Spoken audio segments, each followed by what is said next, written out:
talk some money line underdogs. We'll give out one each that we like. Calabrese, I'll throw it to you. I'm gonna go with Arizona plus 140 playing at Fog against the Kansas Jayhawks. Listen, the Wildcats have had some stellar road performances this year in Big 12 play, namely winning at West Virginia and BYU. That BYU road win looking better and better with the coming weeks, or the past 2 weeks, I should say.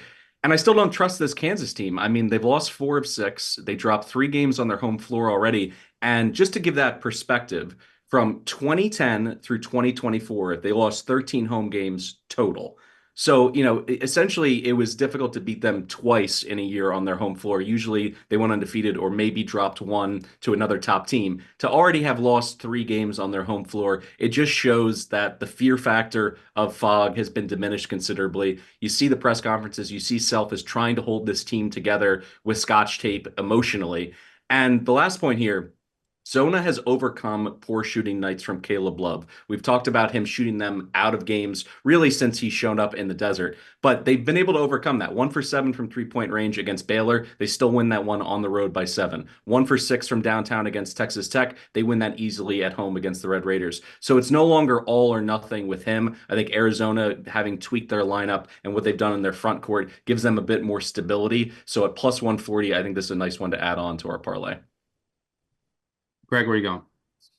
I'm going to take St. John's. It's up to plus 140 at Marquette with the news that Davon Smith is going to be out today. And Calabrese and I were talking before this recording, but there's some interesting stuff going on with the Johnnies. I might let him elaborate on in just a moment. It's not enough to spook me from playing the definitively better team here. And Stuck, I'm going to make a comparison into Big Ten country. You know, that's where my heart is. St. John's is essentially the Big East version of Michigan State. And we just spent the last month talking about why it's a bad spot. Let's fade the Spartans. They're actually not that good. Oh, Marquette needs this one at home.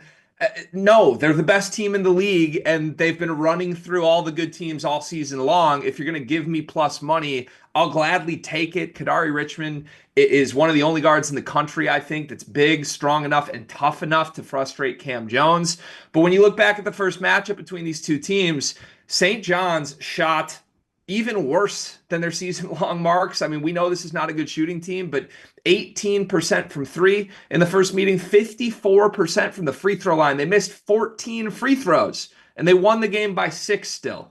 I mean, I can't imagine they do worse than that here. They punked Marquette on the boards. You've heard me talk all year about how Ben Gold is a liability in games like this. St. John's rebounded 48% of their misses in the first matchup. I think that's going to happen again. And just point blank, I do not trust this Marquette team. They've lost 5 straight games outright versus KenPom top 50 opponents. Their last win against anybody with a pulse came back on January 3rd against Creighton. Shaka Smart in rematches this year. He's lost the second meeting to a bunch of good Big East teams. UConn, Villanova, Creighton, and Xavier all got Marquette in the second go-around.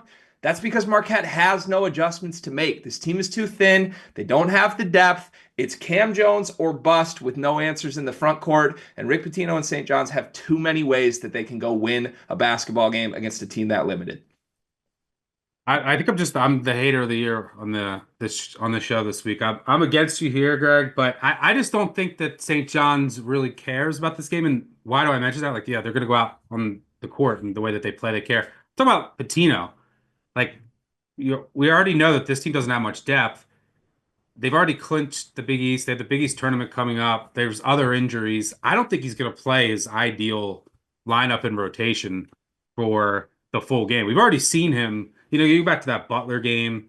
I think he's trying to build more depth. I think he's trying to save some guys. Like the way that they play. Now they have had a week off, and Marquette did play midweek, but I can see Patino trying to go deeper into his bench in this game and Marquette being able to trade threes for twos, but your points are valid. I'll throw out Oak State at home against Cincinnati. Is Cincinnati just going to be a corpse? Are they going to get off the bus? I expect Oklahoma State to show up. They've been playing better of late, especially at home. They've won 4 or 5 at home in February, but Cincy just looked depressed. Wes Miller looked distraught after that loss to Kansas State, which basically eliminated them from at-large contention. Do they show up at Oklahoma State? They don't turn the ball over, which is a problem against Oklahoma State, which is how they generate a lot of their offense in transition. And since he doesn't let you get in transition, and since he doesn't foul, but Oklahoma State does force you to beat them with jumpers. That's not Cincinnati's game. And Oklahoma State is comfortable in the mid-range, which you have to be against Cincinnati's defense. So take a flyer on the Pokes against the team I'm not sure is fully engaged here today after that devastating home loss. So we're going Arizona, Johnny's, and Oklahoma. If I could State. jump in real Yeah. fast, Doc, just to play devil's advocate, I think Marquette in the first half is a really good play, -1.5. You mentioned the week off for St. John's. Well, what's happened in the week off? Everyone in the world's patting them on the back. They're on the Jimmy Fallon show. They're the toast in New York.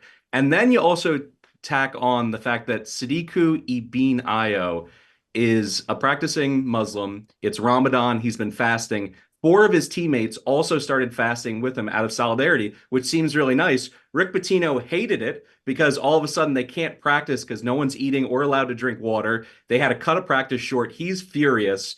Just weird vibes all over the place. And Marquette absolutely needs this game. I'm hoping that I can get a double dip here. Marquette comes out, leads by 2 possessions in the first half, and then the Johnnies come back and win in the second half so we can cash this team parlay. But just some interesting non-basketball elements for the Johnnies coming in a game that they don't need because they already wrapped up the Big East and the #1 seed in the coming tournament. Yeah, good notes there.